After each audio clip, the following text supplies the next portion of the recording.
अब देखिए कि अमेरिका ने पहले ही रूस से तेल खरीदने पर दी गई छूट को 1 महीने के लिए बढ़ा दिया था। अमेरिका ने छूट दूसरी बार बढ़ा दी है, तो 17 जून तक यह छूट अब लागू रहने वाली है। हालांकि भारत ने कह दिया था कि पाबंदियों से छूट मिले या नहीं, वो रूस से तेल खरीदना बंद नहीं करेगा। अब अमेरिका ने एक और डील कर दी है कि भारत हमसे जितना ईंधन खरीदना चाहता है, अमेरिका बेचने के लिए तैयार है।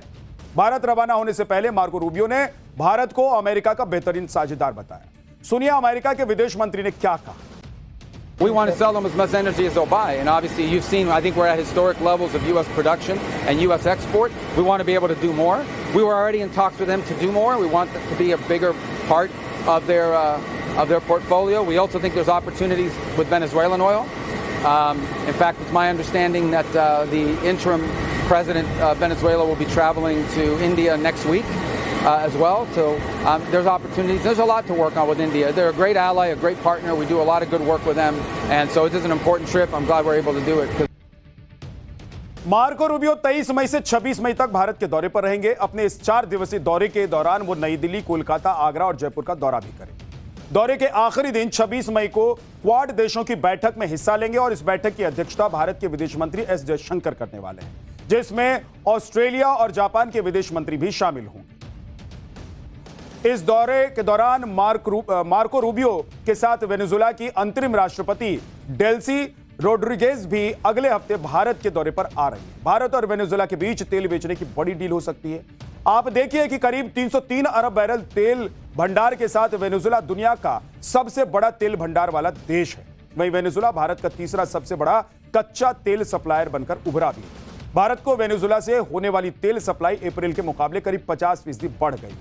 मई में अब तक भारत ने वेनेजुएला से करीब 4.17 लाख बैरल प्रतिदिन कच्चा तेल खरीद लिया है। अप्रैल में यह आंकड़ा 2.83 लाख बैरल प्रतिदिन था, जबकि उससे पहले लगातार 9 महीने तक भारत ने वेनेजुएला से कोई तेल नहीं खरीदा। वेनेजुएला की राष्ट्रपति का भारत दौरा बेहद अहम माना जा रहा है।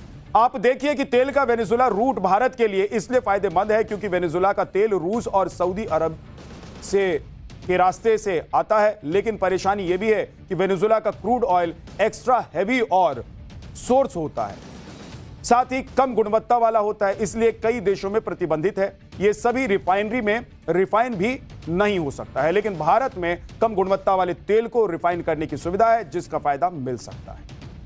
हॉर्मुज में रुकावट की वजह से पूरी दुनिया में तेल संकट बढ़ता जा रहा है। ब्लूमबर्ग की रिपोर्ट के मुताबिक अगर यह संकट जल्द खत्म नहीं हुआ तो ब्रेंट क्रूड यानी कि कच्चे तेल की प्रति बैरल कीमत $200 के आसपास पहुंच सकती है।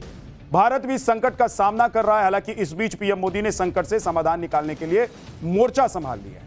5 देशों की यात्रा से लौटते ही पीएम मोदी ने आज केंद्रीय मंत्रियों के साथ मैराथन बैठक ली। करीब 4 घंटे की यह बैठक चलने वाली करीब 4 घंटे तक चलने वाली इस मीटिंग में प्रधानमंत्री नरेंद्र मोदी ने गैस और पेट्रोल डीजल की सप्लाई से जुड़ी बातों पर एक अपडेट दिया। इसके अलावा मंत्रियों को क्लियर मैसेज दिया कि पेंडिंग काम तुरंत खत्म किया जाए और एलपीजी के ऑप्शंस पर काम तेजी से बढ़ाए। वैकल्पिक ऊर्जा के लिए पीएम मोदी ने खासतौर पर बायोगैस को एलपीजी के ऑप्शन के तौर पर बढ़ावा देने की बात कही। एक तरफ प्रधानमंत्री नरेंद्र मोदी देश को गैस और तेल संकट से निकालने के लिए प्रयास कर रहे हैं और दूसरी तरफ देश का विपक्ष संकट के इस दौरान अपना सियासी अवसर बनाने की कोशिश में लगा हुआ है। ऊर्जा की क्राइसिस है, महंगाई है, डीजल पर, पेट्रोल पर, दूध में, ब्रेड में, सब में। इससे लोगों को ध्यान बटाने के लिए किया गया है कि देखिए प्राइम मिनिस्टर बड़े सिंसियर। अगर सिंसियर होते प्राइम मिनिस्टर को तो जिस तरह से पहले पीएम काम करते ये अब ज्यादातर चुनाव प्रचार में रहते हैं, उसके बाद जब समय बचता है तो चले जाते हैं विदेश की यात्रा में।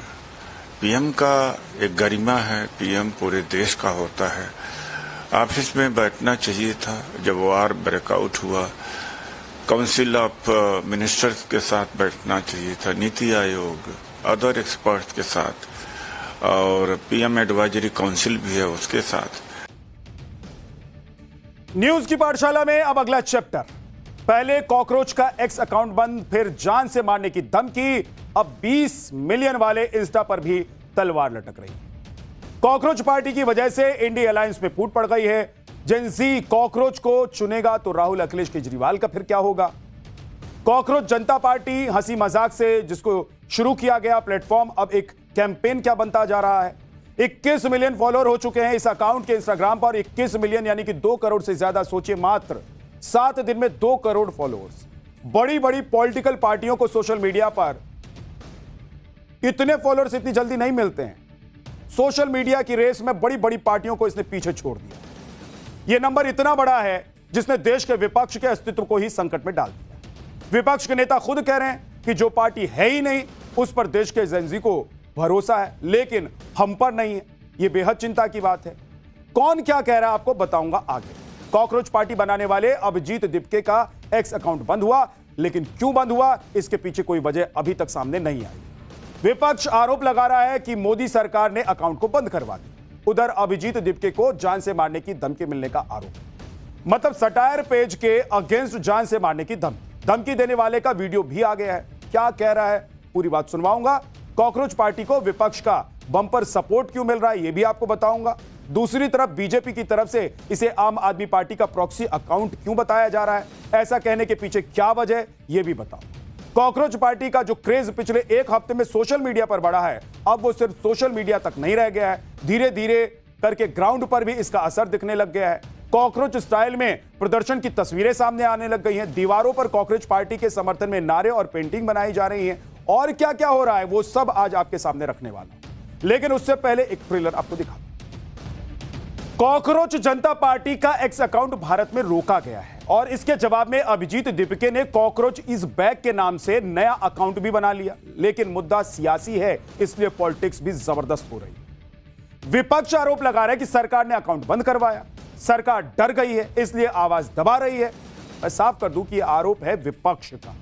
और दूसरी तरफ अभी तक आईटी मिनिस्ट्री की ओर से कोई ऑफिशियल जवाब सामने नहीं आया है कि आखिरकार अकाउंट पर भारत में रोक क्यों लगी। जवाब तो देना ही पड़ेगा भाई। अकाउंट रोका गया है तो उसकी वजह भी आपको बताना होगा। अगर इस अकाउंट से देश को खतरा है तो वो भी बताइए। अगर इस अकाउंट से किसी तरह के राष्ट्रीय हित के खिलाफ काम हो रहा है तो वो भी देश की जनता को जानने का अधिकार है, क्योंकि ये सिर्फ एक व्यक्ति के सोशल मीडिया अकाउंट से जुड़ा हुआ मुद्दा नहीं है। इससे अब 20 मिलियन से ज्यादा लोग जुड़ चुके हैं। अब आपको यह भी बताता हूं कि सरकार के पास किसी सोशल मीडिया अकाउंट को बंद या रोकने के लिए कौन से अधिकार हैं। इंफॉर्मेशन टेक्नोलॉजी एक्ट की धारा 69A के तहत सरकार के पास सोशल मीडिया कंपनियों को कंटेंट हटाने के आदेश जारी करने का अधिकार है। अगर सरकार को लगता है कि सोशल मीडिया पर पोस्ट किए जा रहे किसी भी कंटेंट से भारत की सुरक्षा, संप्रभुता और सार्वजनिक व्यवस्था को खतरा हो सकता है तो सरकार इसे बैन करने का ऑर्डर जारी कर सकती है। सभी प्लेटफॉर्म को यह आदेश मानना ही होगा। लेकिन सवाल यह है कि कॉकरोच पार्टी के एक्स अकाउंट को बंद करने के पीछे क्या वजह है? क्या सरकार के कहने पर रोका गया है इसे? अगर नहीं तो क्या एक्स ने इसको खुद रोक दिया है?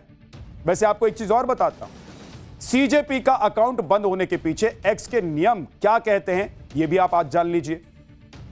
एक्स के दिशा निर्देशों के अनुसार किसी भी अकाउंट या पोस्ट को तब रोका जाता है जब सोशल नेटवर्किंग साइट को उस देश की तरफ से लीगल डिमांड मिलती है, और अकाउंट तब सस्पेंड होता है जब एक्स को लगता है कि वो अकाउंट उसके नियमों को नहीं मान रहा है। हालांकि कॉकरोच पार्टी के केस में अकाउंट सस्पेंड नहीं हुआ है बल्कि इसको विदहेल्ड किया गया है।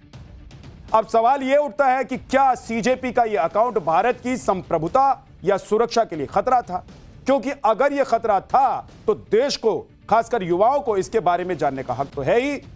बताना चाहिए कि क्या खतरा है।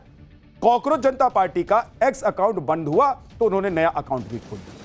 अब अभिजीत दीपिका को यह डर भी सता रहा है कि उनका इंस्टा का जो अकाउंट है वो भी बंद हो सकता है। अब क्योंकि इंस्टा पर फॉलोअर्स की संख्या 21 मिलियन हो गई है, अगर ऐसे में इंस्टा अकाउंट भी बंद हो गया तो जान रहे ना कितना बड़ा लॉस हो जाएगा। इसीलिए अभिजीत दिपके ने इंस्टाग्राम पर भी अब नया अकाउंट बना लिया। कॉकरोच पार्टी प्लेटफॉर्म बनाने वाले अभिजीत दिपके यह भी दावा कर रहे हैं कि उन्हें जान से मारने की धमकी मिल रही। उन्होंने बकायदा इन धमकी के लिए मैसेज भी किया है, यानी कि पोस्ट भी किया है। एक्स पर स्क्रीनशॉट के साथ पोस्ट किया है उन्होंने, और उन्होंने यह मैसेज लिखा है कि वारिस नाम के एक शख्स ने उन्हें एक मैसेज भेजा है। ऐसा दावा अभिजीत की तरफ से किया गया है। और तो और उनके पास कथित तौर पर एक धमकी वाले वीडियो का भी पोस्ट है जो वो शेयर कर रहे हैं। सुनिए उस धमकी वाले पोस्ट में क्या कहा गया है, जिसको अभिजीत ने शेयर किया। अभिजीत दिपके का दावा है कि ये जो वीडियो आप देख रहे थे और इसमें जो आपको युवा दिखाई दे रहा था, ये वारिस है और इसी ने वीडियो बनाकर ये धमकी दी है। ये दावा है अभिजीत का। लेकिन सोचिए कि इस तरह की धमकी, और इस तरह की धमकी क्यों? अभिजीत दिपके विदेश में है, अमेरिका में पढ़ाई कर रहे हैं और उनका परिवार जो भारत में रहता है उसे इस तरह की धमकियां मिल रही हैं। ये आरोप लगाया जा रहा है। लेकिन किसी को खुलेआम जान से मारने की धमकी देना यह बेहद सीरियस क्राइम है। इसके खिलाफ तुरंत एक्शन होना भी चाहिए, एफआईआर भी दर्ज होनी चाहिए। वीडियो में दिख रहा है यह शख्स दावा कर रहा है कि बीजेपी में आ जाओ, वहां तुम्हारी जरूरत। हालांकि बीजेपी से इसका कोई रिश्ता है भी या नहीं कहा नहीं जा सकता, कोई दावा अभी तक पेश नहीं किया है किसी ने। लेकिन किसी पार्टी का नाम अगर कोई लेकर किसी को मारने तक की धमकी दे रहा है, उसके परिवार पर को लेकर धमकी दे रहा है, तो उस पार्टी को भी संज्ञान लेना चाहिए। कई बार ऐसा होता है कि सस्ती लोकप्रियता के लिए ऐसी बातें प्लांट की जाती है, खासकर सोशल मीडिया के जमाने में। सब कोई बड़ी बात नहीं है, सामान्य सी बात। लेकिन सवाल यह भी है कि अगर कुछ ऐसा भी है तो वो भी जांच का विषय है, उसकी भी जांच होनी चाहिए। और दूसरी बात, धमकी क्यों भाई? अगर आप किसी की सोच या विचारधारा से सहमत नहीं हो तो विरोध करने के दूसरे भी तरीके हैं कि नहीं है? भाई जाइए उसके खिलाफ लिखिए, बोलिए, जैसे वो सोशल मीडिया पर बोल रहा है, लिख रहा है, आप भी लिख सकते हैं।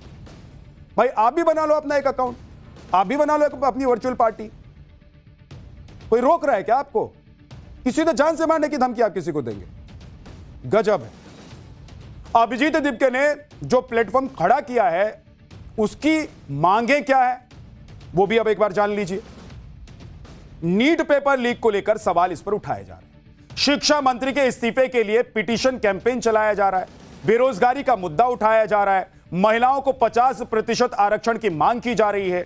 दल बदल करने वाले नेताओं पर प्रतिबंध की मांग की जा रही है। मीडिया की स्वतंत्रता की मांग भी एक मुद्दा है। ये वो मांगे हैं जिसको लेकर पिछले कुछ वक्त से देश में विरोध प्रदर्शन, धरना और बवाल मचा हुआ है। नीट पेपर लीक को लेकर एनटीए और शिक्षा मंत्री से सवाल पूछे जा रहे हैं। बेरोजगारी का मुद्दा भी देश में वक्त वक्त पर उठाया जा रहा है। नहीं देख रहे हैं आप कि लगातार कहीं ना कहीं कोई ना कोई प्रदर्शन चल ही रहा होता है, कोई ना कोई विरोध चल ही रहा होता है, और ये सारे विरोध सरकार के खिलाफ ही होते हैं। ऐसा थोड़ा ना कि किसी और के खिलाफ होते हैं। और सरकार से सवाल जवाब भी चल रहा होता है। अब आप देखिए कि महिला आरक्षण को लेकर सरकारी तो बिल लेकर आई थी ना,